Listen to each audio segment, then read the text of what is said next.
to help you expand storage and then share files back and forth between different phones, tablets, and Windows PCs. So to get right to it, let's get rid of the box. And this is the RAVPower wireless card reader. It's a nice flat battery brick of a Wi-Fi hotspot file sharing device. What's cool is seeing capacity battery cells. So this is their 10,000 milliamp hour battery, which I think I might need to recharge. Nope, this one's actually charged, so I could actually use this to power a bunch of different devices. I'm just going to move that out of the way right there. So on the RAVPower wireless card reader, we've got a series of LED lights right here. This shows what the battery capacity is. It'll start flashing at you when you get low. This just indicates file transfer is happening. This is to show that there's a Wi-Fi connection. And then when you connect the RAVPower to an established wireless network, it can be used as a bridge for your tablets and smartphones. And we'll talk about that a little bit more later. But when you are connected to the internet, you can connect right there. On the front, you'll see an SD card slot. I have a little card in there right now that we'll use to demonstrate this later. And a USB port, which can be used to either connect a USB flash drive or to power your smartphone or to recharge your tablet or smartphone. You just pop your cable in there and you can use the battery that's built into this for Wi-Fi to connect another device. There is nothing on this edge. There is nothing on this edge. And on this side, there is the micro USB port, which will recharge the RAVPower. Or you can also use this port to connect to a proper computer, and this will show up as a USB 2 SD card reader or USB flash drive reader. I don't know why you would just plug your USB flash drive directly into your computer, but maybe if you wanted to use both at the same time and you only had one USB port, you could do that. And that's also how you recharge the RAVPower 2. You can use that as a card reader while you're recharging it or connect this to a regular AC adapter. And then this is the power button, so we're going to hold that in, just get that going, get the Wi-Fi signal started so you can see those little lights start flashing. All right, so we've got my trusty old school Nexus 7 ready to go. It's got its Wi-Fi on, and we've got RAVPower with an SD card in the slot and a USB flash drive hooked up to the device. So you can see what that looks like too. This is my old school little Patriot that I keep around. And so now we're going to come into settings. Okay, so here is the Wi-Fi SD 1530 in my Wi-Fi settings. So we're going to click on this. We're going to put in a passcode. We're going to connect there. It's obtaining an IP address.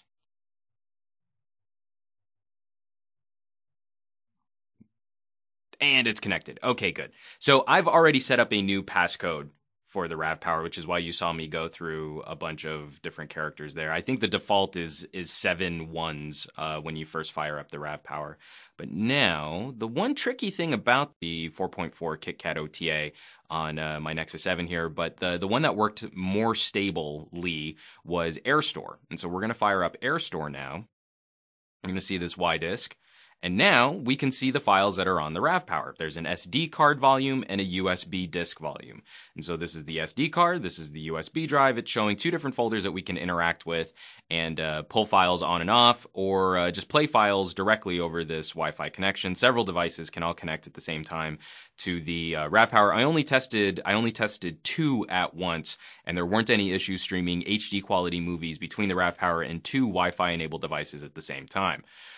So if we come into our USB disk here and go to video, so Scott Pilgrim vs. the World is a 720p HD rip of the film. It's a 1 gigabyte movie file. We're just going to hit that, hit the video player, and watch it stream.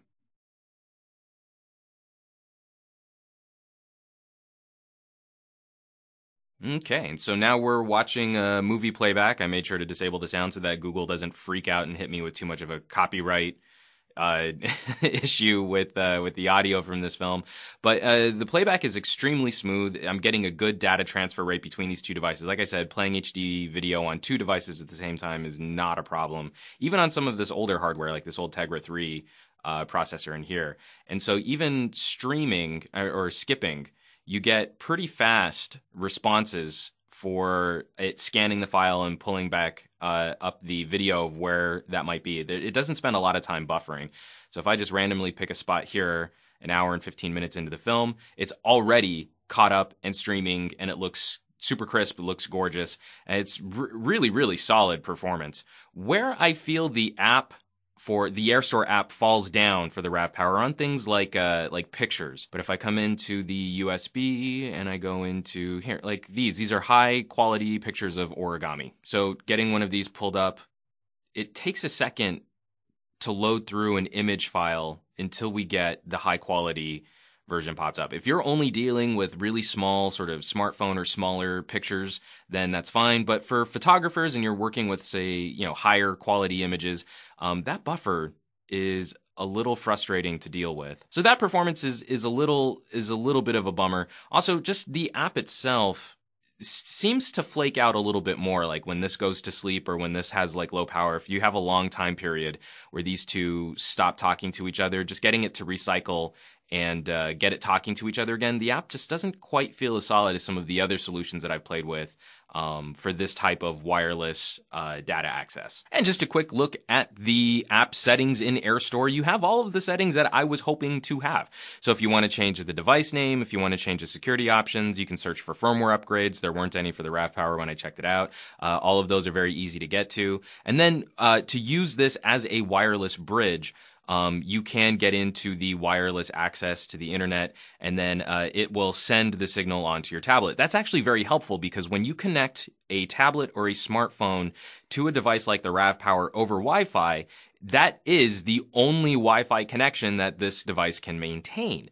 So you lose the ability to get online. So what the RAVPower does is it doubles the wireless signal to your router, to if you're at like a Wi-Fi hotspot at a coffee shop, and then your tablet will communicate with the RAVPower will communicate with your router, and your tablet can still get online. It slows up the connection just a little bit, but you're still able to do it, which is very, very helpful. Just to show you, so now the tablet is connected to Wi-Fi SD 1530, which is the RAVPower, and I'm going to come into a speed test. This is going to go sideways. And we're going to restart the test just to see how the connection works. It's a reasonably quick ping. And we're sort of floating between 13 and 15. Oh, 16, 17. It's creeping up.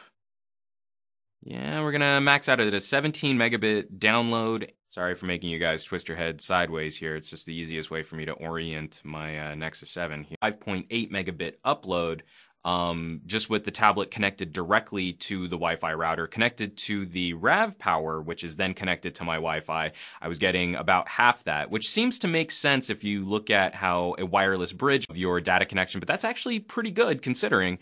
And then almost exactly the same upload speed, which is very, instead of downloading a lot of stuff to the internet. So not bad wireless repeat performance, considering that this is acting as something of an in-between, handing off the Wi-Fi signal from my router to the tablet. And so I've been using the little RAVPower with my phones and with my tablets for a couple weeks now, and I haven't had any serious issues. Like I said, just the occasional little hiccup or the occasional little stutter off of the app. And I have to wonder if maybe RAVPower had done their own development. Maybe we'd be getting faster updates for those types of teething problems. But on the whole, with a mix of different devices, almost all of them on Ice Cream Sandwich or newer.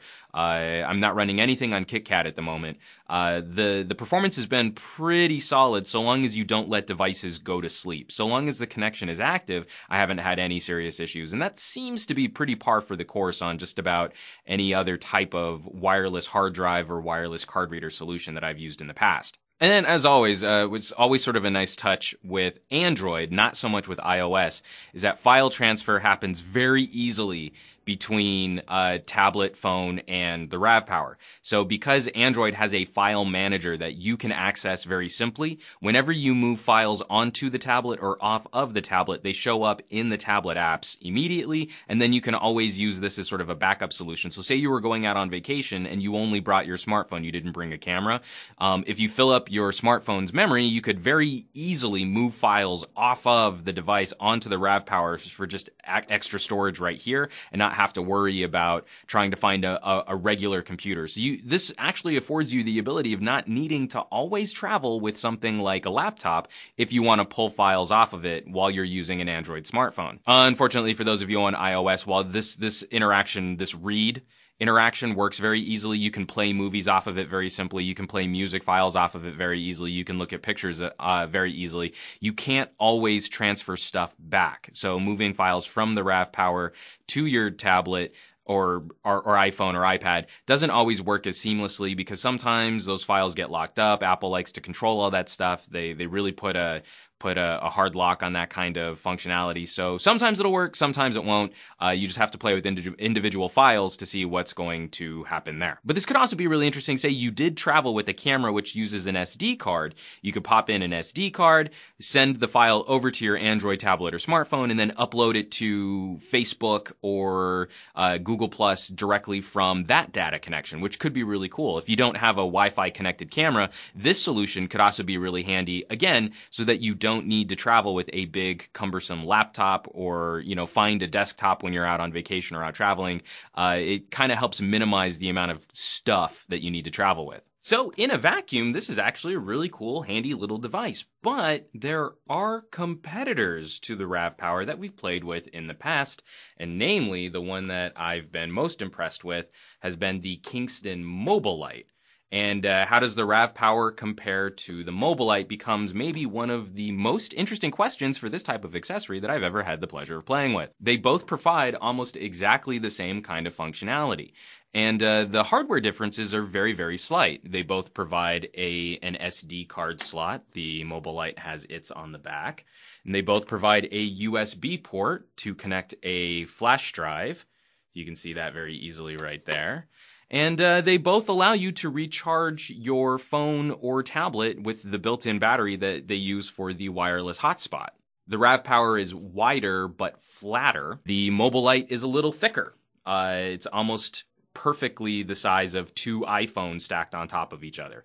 And the RAVPower, you can see, is a little slimmer. So depending on what kind of pockets to carry your devices you use, the Mobile Light might fit easier in a pocket or the RAVPower might fit easier in a pocket.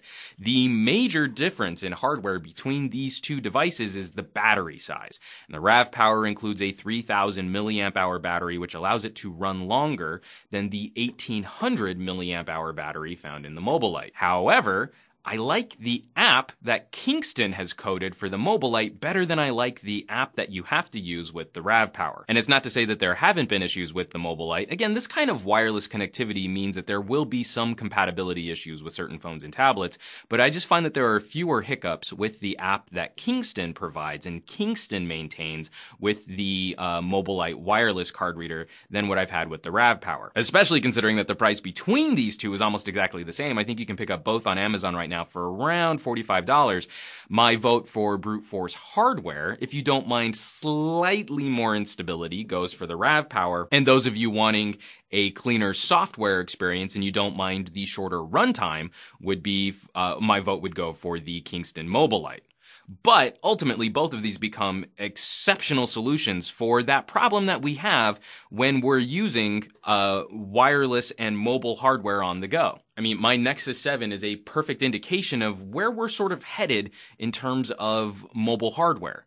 Especially in Android land, more and more tablets and phones are starting to come out like this. Non-replaceable, non-upgradable batteries, non-upgradable storage, no micro SD card slots. We kind of have to fight for that sort of connectivity, but a device like the RAVPower, a device like the Mobile Light, gives us the ability to easily augment our own storage solutions. We have a mini portable cloud of storage, which is way bigger usually than what we can get online through a service like Dropbox.